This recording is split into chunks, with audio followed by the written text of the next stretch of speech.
What did you used to do exactly for Greyhound?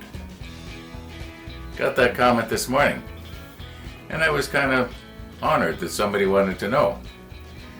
So I told them I'll probably do a video on it. So here we go. Now this is probably going to ramble because I have a tendency to start talking about something, and that reminds me of something else, and I think it's possibly my age too. You know, old people have a tendency to kind of ramble on and on and on. Well, I'm getting that way. Anyway, what did I actually do for Greyhound? And I think probably because I'm always wearing a Greyhound shirt. Now, by the way, this is my worst one. I don't know how I got all these holes in the front of it. It's like I changed the battery on my car and it exploded, but that's not what happened. Anyway, the one I wore last week was my second worst one. And I got two more hanging up in the closet. And then I had 4 shirts that looked like this when I left the bus depot. So let's start at the beginning when this shirt really meant something. Okay, I started at the Winnipeg bus depot in 1973. But maybe I should go back even before that. What did I do after I left high school? And I didn't finish high school. I may as well be honest with you. I'm not going to try and pretend that I had a real high education and had a BA in this or that or a doctorate in something. Technically, I only have a grade 9 education. Yeah. And now here in Manitoba there was a sort of a thing called you take GED tests, and for some reason I thought I might be wanting to change my job, and I took the test, and I do have a grade 12 standing, but I don't have the official grade 12 diploma. I really only went to grade 9, and then I flunked grade 10 because we had moved to a little community in northern Saskatchewan and I had to take it by correspondence. And I didn't do too well. I failed one too many subjects in the final exams, and actually in grade 9 I actually did quite well. But in grade 10 under correspondence it didn't. Anyway, you don't need to know all this. Yeah, so when I came back from the north, came out of the north, I worked at a place called the Union Gospel Mission. Now here in North America, there is a lot of, almost every big city has what's known as the Union Gospel or the Union Rescue Mission, and it was a Skid Row mission. And what I did there was I drove the truck to make pickups in the morning, stales from bakeries, used clothing, all that kind of stuff. And at night when they would have their religious services, I was there, and I never did any speaking. I never was a preacher, but what I did was mainly I was the bouncer. Yeah, that's kind of funny now that I think about it. But the idea was I would stand at the door, and if somebody was too inebriated, I would not let them in. Which brings to mind a real interesting story. There was a fellow by the name of Tommy, and Tommy used to come to the door, and most of the time he'd come in, and he was a wonderful, friendly fellow, except that when he would get drunk, he would get rowdy, not violent, but just sort of rowdy during the little service that they used to have. And this was one of those things where if you want to have the coffee and donuts afterwards, you had to sit through the religious service. I don't personally agree with that anymore, but at the time that's what they did, and of course I had to go along with it. Anyway, somebody says to me, do you know who Tommy is? And I said no, and the guy said, I don't know, maybe I shouldn't be telling this. But anyway, they said, that's Tommy Prince. Tommy Prince, who's Tommy Prince? Well, it turns out that Tommy Prince was Canada's most decorated soldier from the Second World War. Wow. He sure was a nice guy, but he'd become an alcoholic, sadly. As did many other people, one of whom you are looking at, and well, maybe I'll tell you about that someday. Now, I haven't had anything to drink for 7 years. This is going places where I had no idea it was going to go. And yeah, that was an interesting story. How I could have worked at a Skid Row mission and been keeping the drunks out, and then I became an alcoholic myself, a functioning alcoholic. Maybe I should throw in here, it never affected my work. In fact, I've got a paper called Greyhound Today, where I was written up for not having missed a work in 20-something years. It never affected me. But, where was I here? So anyway, after the 8 years at the Union Gospel Mission, in 1973, I started working at Greyhound. So what did I do? Well, my very first day, I did pretty much everything, and went out and I helped a guy unload a bus, helped a person load a bus, learned the ropes and that. But most of the time, what I did was, if you were going to want to ship a parcel to some little town here in Manitoba, and probably it's like this all over North America, you could take your package to the local bus depot, and they would ship it out that night for you when the buses left Winnipeg to the outside towns. That's the way they operated, by the way. The bus drivers would sleep over in the little town where the bus was originated, or where it came in from. So the bus would come in the morning, people would do their doctor's appointments or whatever, do their shopping, and then it would go back out at night.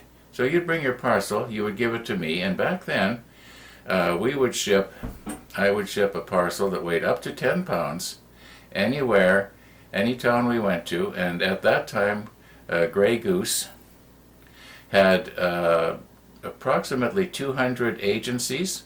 Every little town in Manitoba had an agency, and Grey Goose in Manitoba was way bigger than Greyhound. Greyhound passed through Manitoba, whereas Grey Goose serviced all the little towns. And where was I going there? Oh yeah, so you would bring this parcel in, and for 80 cents, I would ship it to any town that was within 100 miles. If it was more than 100 miles, well, it went up very, very small. It might be 90 cents or $1. You'd ship to a town 500 miles further north. That was, and believe me, there is more north of Winnipeg. Canada goes way, way up. Anyway, you could ship it out for well under $2. It was a wonderful service. Well, imagine, say you had something that you wanted to get to your relatives in a little town close by. You bring it to the bus depot, and that night it'd be there, unless it was a distant town. Remember I told you I was going to ramble? Yeah. So that's what I did mainly. I was in the express office. After about a year of that, I kind of got the idea that I might like to be a bus driver and drive overloads on Friday when it was extra heavy. And I took the training, went out with the driver a few times, and that's why I can say I drove a bus, but not as an official bus driver. And then it came down to the crunch, and they said, Ron, you're going to either have to be a bus driver or work in the express. It's just not going to work to do it both ways. And it was up to me to decide. Well, I didn't want to live in some little town and have to move, be coming in the morning to Winnipeg and then going back out at night to my home, because that's the way they did it. And anyway, I stayed in the express, and so that would have been around 1974 that I actually made up my mind I was going to be an express clerk, and I just stayed there. And bottom line is, I just handled hundreds and thousands of boxes and packages and envelopes. That's what I did. I was not a mechanic. I wasn't a bus driver. I was an express clerk. Not glorious, but it raised a family and bought a house. And then I retired retired when I was 60. So that's looking like 12 years ago. And I've enjoyed my retirement. Spent most of it in the basement in my workshop. And by the way, I was going to clean up here before I did this video, and I thought, no, why bother? Just show it like it is. When my wife went into the personal care home almost 3 years ago, I just let everything go. Not because I was depressed or anything, although I felt bad, of course, but I sort of had the feeling, why bother? I guess I probably could have thrown the Kleenex out, but boy, I'm really rambling, aren't I? Yeah, anyway, that's what I did at Greyhound. Oh, how did I get to be a Greyhound if I started Grey Goose? Well, Grey Goose was more or less a family-owned business at that time. It was owned by a family known as the Thiessens, or Thiessens, depending on where you live, how you pronounce it. And the Thiessen family, they were pretty well running the show, but they sold out to an outfit called Laidlaw. Laidlaw later bought Greyhound. And once they realized that they had two companies in Manitoba doing the same thing, they realized they could save a little money by merging the two. And that's what they did. They merged Greyhound with Grey Goose. And of course, being as Greyhound was internationally known, and Grey Goose was just a local company, naturally they kept the name Greyhound, not Grey Goose. So that's how I became a Greyhound employee for the last few years. And I was very fortunate in that they also merged seniority, and because I had high seniority with Grey Goose, in fact I was the top seniority in Grey Goose, when I merged with Greyhound, I was in a pretty good position. There was a lot of Greyhound employees that were pretty upset with this situation because I bumped them. Yeah, well, that's life, I felt bad about that, and I just had to live with it, and they had to live with it. But to be quite honest with you, I was really glad to get out of there.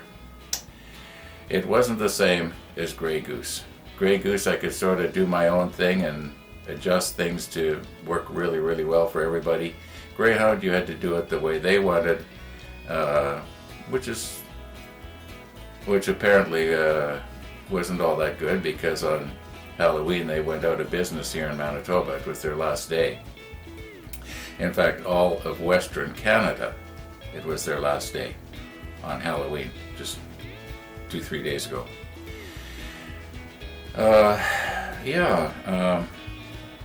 So anyway, that's kind of the story of my life.